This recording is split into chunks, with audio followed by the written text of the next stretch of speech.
Hello everyone, welcome back to another one of these videos here on Play on GA. I'm still on my holidays, still in Budapest, but I just have to do a video to talk about the news that Davy Fitzgerald has taken over as Waterford hurling manager for the second time. Of course, he was Waterford manager at the end of the 2000s, that decade. Of course, he brought them to an All-Ireland final in 2008, and he had a relatively successful first spell. He was in charge of that Waterford team that was full of pure characters, the likes of John Milan, the likes of Dan Shanahan, and you really rooted for them. They were my second team, obviously, after Dublin. I really wanted Waterford to go and win that All-Ireland, but of course, that final against Kilkenny, things did not go their way on that day. They were on the wrong end of one of the best All-Ireland final performances ever, and that victory for Kilkenny was their pièce de résistance. That was their best performance and their perfect performance under Brian Cody, and that's the one that everyone will always think about whenever they think about that Kilkenny team and that Kilkenny era with Brian Cody at the helm. I do genuinely think this is a mad appointment, but I think it also kind of makes sense because bringing in Davy, a man who's known to get a bounce out of a team, you see what happened when he went into Clare after Waterford. So he takes Waterford to an All-Ireland final, a team that over the years had notoriously struggled to win All-Ireland semi-finals. Davy comes in, gets the players to realistically want to die for him out on that pitch, and they get over the line in that semi-final against Tipperary in 2008. They get to the final. Then he goes to Clare and he gives them an immediate bounce, and they go and win the All-Ireland title in 2013 in that crazy year, which was an amazing year for hurling. Then he goes from Clare to Wexford and immediately gets a bounce out of the Wexford lads as well. I mean, takes them to a Leinster title in 2019, brings out the best of the likes of Lee Chin, Conor MacDonald, that we have not seen them to that level since that Wexford side. They were so good in 2019, and that semi-final against Tipperary, you do look back at that and think, God, if they'd gotten over the line that day, would they have gone on to win the All-Ireland? It's one of the things that is really hard to tell, but that Wexford team with Davy FITZ at the helm, particularly in 2019, again, they were such an enjoyable team to watch. They were such a team that you rooted for. They were such a team that you really wanted to get behind. And now he's come back to Waterford. He's come back to where his management career all began, got back to the Dacia.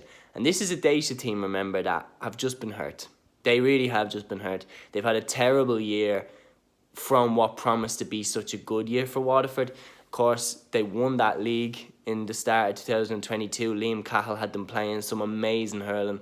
And after they won that league final, beating Cork out the gate that day in the league final, myself included, everyone thought Waterford were Limerick's direct competitor for the All-Ireland title. Everyone thought Waterford and Limerick were going to play each other 3 times. They were going to play each other in the Munster round robin, the Munster final, and the All-Ireland final. That's what everyone thought. And it just did not pan out that way. I don't know if it was burnout. I don't know if it was the pressure. Maybe it was the fact that the calendar is so squeezed together that Waterford did not take the league off like Clare did, like Limerick did. They went hell for leather in the league. Maybe they had nothing left when championship came around, but either way, they got beaten by Cork, they got beaten by Clare, and they're out of the championship at the Munster stage, and no one saw that coming. Limerick beat them as well, so that's 3 defeats out of 4 games. They're out of the championship. At the Munster round robin, it was probably one of the worst performances by an All-Ireland contender that I've seen over the last 10 years. They just completely failed to turn up. And then on top of that, Liam Cahill, having denied for years that he was using the Waterford job as an audition, if you like, for the Tipperary hurling job, he leaves Waterford and goes straight to Tipperary once Colin Bonner is axed from that position. And a lot of people, rightfully so, think that they got rid of Bonner knowing full well that Liam Cahill was going to come in. So Waterford, double whammy. They had a terrible championship, and then they lose Liam Cahill, who was a brilliant coach, but they've got in Davy FITZ now, who originally got them to that final back in 2008, and a man who has won All-Irelands and Leinster titles since he was the Waterford manager. So it's a very, very interesting one to see. Can Davy bring the bounce back? Waterford do have some of the best hurlers in the country. They have Austin Gleeson, they have Tyg de Burke, they have Calum Lyons, who's someone I really like, they have Desi Hutchinson, and then on top of that, they've such incredible young talents, the likes of Michael Kiley, the likes of Jack Pendergast, the likes of Irla Daly. If Davy can get behind those lads and pump them up, Michael Kiley could genuinely be one of the best hurlers in the country. He has that much potential. Waterford have one of the best squads in the country. Like, they really, really do. In terms of depth, in terms of talent, they have some of the best in the country. If Davy FITZ can even get in some of the Ballygunner lads that aren't playing, the likes of Philip Mahoney, the likes of Barry Coughlin, Waterford could be really, really strong next year. And maybe Davy can look at this year and say, do you know what, we're going to take the league off. We're going to take the league off because we've saw what happens. We're going to take the league off. We're going to try and use the league to build up the likes of Michael Kiley. And then we're going to go hell for leather for the championship. Because this year has been a real case study that maybe going for the league isn't the smartest idea if you do want to go for the All-Ireland Championship itself. I think Davy will come in, put in his system there with the sweeper. I think that will definitely work for Waterford. Tyg de Burke can play that sweeper role all day long and he'd be one of the best in the country at it.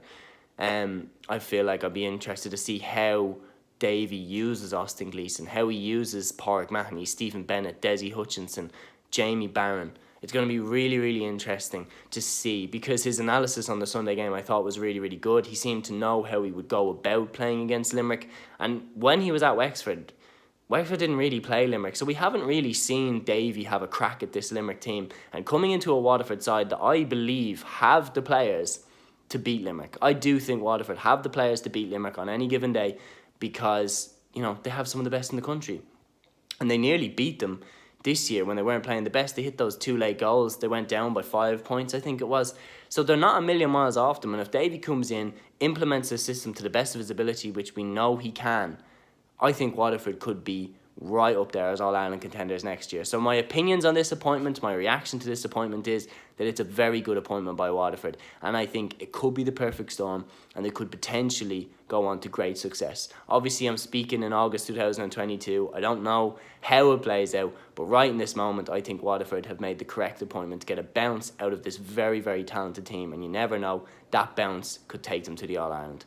That's my thoughts on this appointment, guys. That's this video here on Play on GA. I'm going to try to keep them coming as regularly as I can. And then when I'm back in Ireland, obviously, they will be as frequent as they have always been. So, guys, that is the video. I hope you enjoyed. Until the next one, take care.